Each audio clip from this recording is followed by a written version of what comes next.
Hello friends and welcome to Storytime with Fade. Today we will be reading Monster Trouble. It's written by Fredrickson and illustrated by Robertson. Don't forget to hit the like and subscribe button and let's jump right in. Monster Trouble. Winifred Schnitzel was never afraid, not of monsters or ghouls or the noises they made. She loved scary movies and werewolves and thunder and peg-leg pirates who bury their plunder.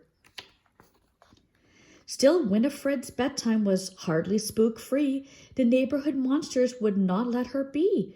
Each night they'd show up and attempt to be scary. Some would growl, some would belch. Some were slimy, some were hairy. But all of their monsterly mayhem was moot, because Winifred Schnitzel thought monsters were cute. Still, night after night, all those monsters kept creeping into Winifred's room, interrupting her sleeping. Too tired for math, too exhausted for fun, she finally decided those monsters are done. She ordered a book titled Monsters Beware and constructed the sticky string small monsters snare.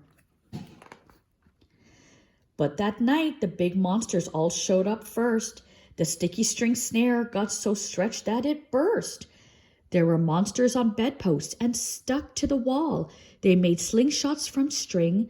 They were having a ball. Winifred sighed. They were louder than ever. She knew that she needed to try something clever. So she brought in some stinky old Limburger cheese.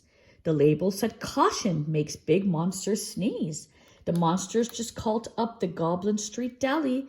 They ordered in bagels and fish eyeball jelly. Winifred barely got through the next day. She dozed off in art class and snoozed through ballet.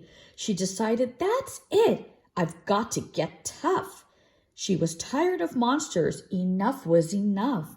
So she built every spook trap in Monsters Beware and one of her own called the Prickly Bum Chair. Poor Winifred yawned. She was so very sleepy. She was starting to look a bit spookishly creepy. When the monsters showed up with their howling and roaring, Winifred Schnitzel was already snoring. She was dreaming of puppies when a monster went hiss. She reached out and gave it a big sleepy kiss. The monster yelled, "Yuck!" All the monsters were heaving. One gagged, and a big monster shouted, "I'm leaving." Winifred knew that despite their uniqueness, she discovered that monsters have one silly weakness. So she puckered and pouted and kissed them all good. These monsters scream, running as fast as they could. Now Winifred sleeps very soundly at night.